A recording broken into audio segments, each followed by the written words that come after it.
Jeff in California. Hello? Yeah. Hello. Hi. Hi, how you guys doing? We have a very few We minutes. have like So- 8, 7-ish minutes. Yes. So Okay. what's on your mind? Okay, so I'll go ahead and let you guys know that I am a Roman Catholic. Yes, we Okay. know. We got that information. Well, we I know you're a didn't know. theist. Yeah, Roman okay, Catholic, yeah, I'm cool. a theist. But most of my friends are atheists, and I enjoy, just keeping up with the new atheists and all that they have to say. I just have a couple questions, I guess. These aren't necessarily, these are sincerely curious questions. I'm not, necessarily trying to, set you guys up for anything, but I guess, would you guys assert, the materialist worldview? I guess my question is essentially, do you believe in anything outside of nature or beyond nature or our understanding? Do we believe in supernatural things? Is that the question? Not necessarily supernatural, but things that we just aren't evolved enough to understand, I guess.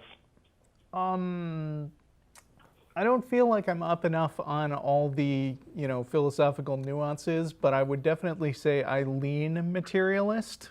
So, in the sense that, for instance, if you would ask me where human thoughts and feelings come from, I would say, I would discuss it in terms of, whoa, well, there are these electrical patterns in the brains Yeah, that influence our behavior. Brain chemistry. Yeah. Yeah, so in that way, I would refer to myself probably as a methodological naturalist in the sense that it's only really useful to talk about and speculate on things that can be tested, but not necessarily a philosophical naturalist where I say, yes, absolutely, I rule out everything that isn't part of the natural world.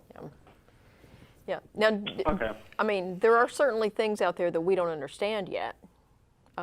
I don't think that I've yet to see anything that can be explored using the methods of science. Okay, I guess my question was more do you think that there's anything that can't exactly be, studied through science? No. No? I just said maybe. that I just said that, if there's some kind of phenomenon that's going on that has some effect on the material world, the physical world, I think you can investigate that through the methods of science. You can at least make efforts. Yes. You can't necessarily rule out things that we can't detect through science, but Yeah. we can't really speculate on them very well either. Yeah. Okay. So then I guess, but I mean, you guys also take a subjective morality kind of view, morality is relative, or do you still believe in a moral law, kind of, I guess? I would personally say that morality is a set of goals that we define for ourselves to help us get along with each other and have as effective and comfortable a society as possible. And in one sense, that is relative to the kinds of things we all value and want out of life. But in another sense, once we've nailed down that set of goals, there are things which are objectively better or worse at achieving those goals. Okay,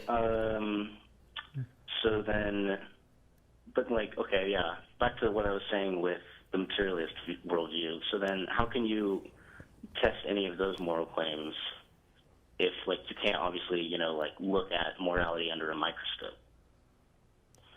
If that makes sense. Well, I mean, like Russell said, there are some things that are objectively better, produce better outcomes than others. Well, not So- necessarily well-being versus, suffering, but, good versus evil. Okay. What's the Yeah. difference? Yeah. How do you define that? How do you define that? Yeah. Just through your conscience, I guess? What? Well, I That's mean, not what an makes answer. something Isn't good? that sort of a guiding hand? We already, no one, ever questioned the idea of like gravity just because you knew it was there. So isn't sort of that like just sort of Yeah, but gravity has a definition. You know. naturally implanted? Yeah, I mean, like Russell said, gravity has a definition. So how do you define whether something is good or evil? Okay, that's a good point. I guess like whether it would be well-being or suffering. Okay, so there's some effect that it has on somebody, right? And that's kind of what Russell was saying before. There's an objective, outcome based on a choice that you make. Okay. Another one. I guess this is off point, but just out of curiosity. So, were both of you converts? Probably. Like, did you have a faith before and then slowly moved into atheism? I guess. Yes, I was raised as a Christian. Not me. I am a fourth-generation atheist. Oh, okay. And so then have you guys, I guess for your conversion process, did you do a lot of reading or anything like that? Like, did you read any atheists that helped you, or any Christian reading that sort I of... actually deconverted as a result of reading the Bible. Okay. Anything besides the Bible? I'm sorry?